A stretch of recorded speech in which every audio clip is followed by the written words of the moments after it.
eu fiz, cara, inúmeros vídeos na Cracolândia. Inúmeros, né? Hoje, a Cracolândia... Então, a gente precisa de pessoas que tenham coragem de emplacar essa luta. Você quer ver outra coisa também, cara? Até você falou de São Paulo. Eu fiz, cara, inúmeros vídeos na Cracolândia. Inúmeros, né? Hoje, a Cracolândia meio que acabou. Você fala, solucionou o problema 100%? Ainda não, porque existem várias reformas estruturais que tem que se fazer, plano diretor, etc, etc, etc. Mas hoje você passa, por exemplo, na Rua dos Gusmões, você passa ali do lado da General Osório, você passa em frente à Estação da Luz, você vê que não é mais como era antes, cara. E sem alarde. Você viu que foi feito um negócio sem alarde? E meio que em pouco tempo? Uhum. Então dá pra fazer, cara. Mas a Cracolândia, assim, foi meio que espalhada também, né? Aquele local onde ficava aquela quantidade de gente, mas a galera continua Assim, usando o pela cidade, né? problema dos usuários nas ruas não foi resolvido. Isso. Mas a Cracolândia em si, o acúmulo de usuários, a concentração, ele era um problema por si só.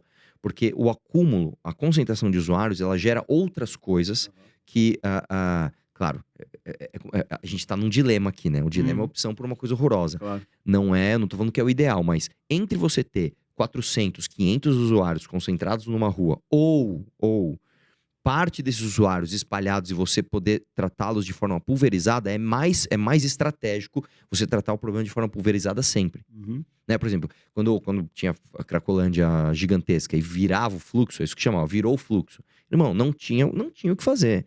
Você tava lá trabalhando com a sua... Eu lembro de um caso, o cara tava numa HR, aqueles caminhãozinhos, o cara tava trabalhando, mano, virou o fluxo, destruiu o caminhão do cara. Você vai fazer o quê? Não tem o que fazer. Agora você tem 4, 5 caras ali, peraí, você controla muito mais fácil. Sim. Né?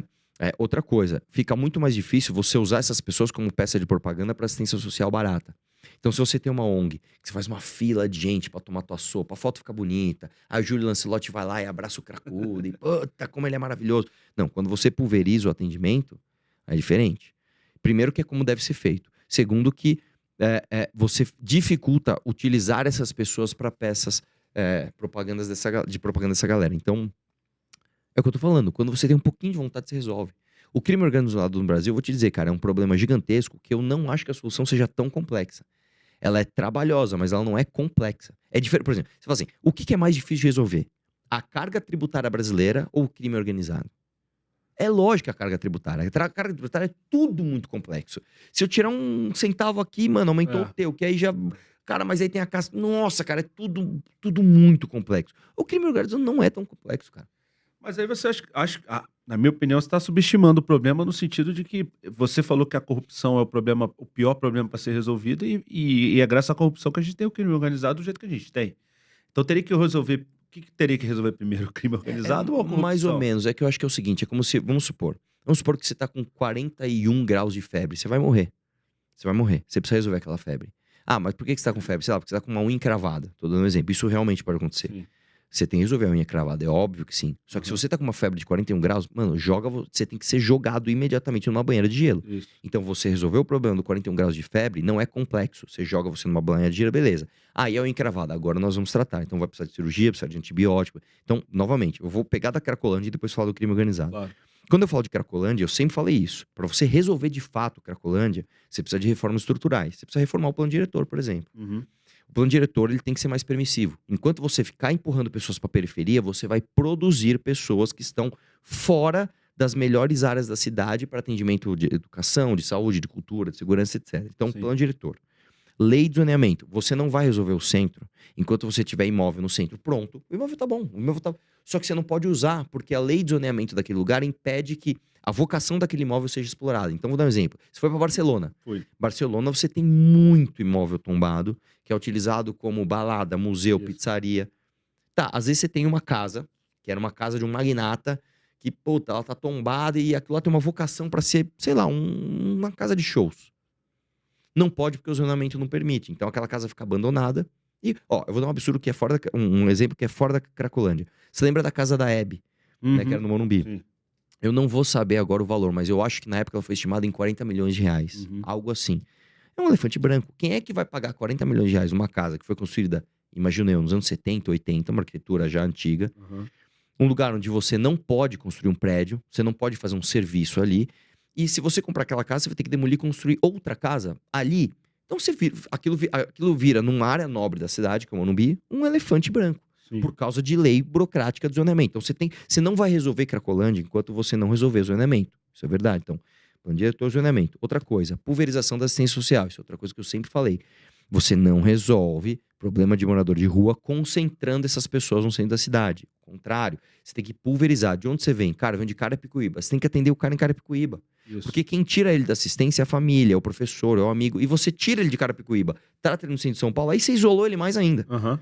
Né? Isso também não é da minha cabeça. Você vai ler qualquer estudo de qualquer lugar do mundo onde se trata de assistência social, o cara fala, o laço afetivo é fundamental pro cara sair da situação que ele está. Sem dúvida. Eram 5. Lei de zoneamento, esqueci o outro. Então eu esqueci do quarto, mas o quinto é repressão. O quinto é, de fato, você fazer a repressão e falar o seguinte, irmão, você cometeu crime, um abraço, cara. Você vai se ferrar. Né? E ainda mais no Brasil, que você tem, sim, a figura legal da internação compulsória.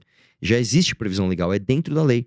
A lei permite que você faça internação compulsória, só que você tem uma repressão informal do sistema jurídico hoje, que se algum médico assinar, né, estou internando o Barba aqui compulsoriamente, o médico responde depois por ter...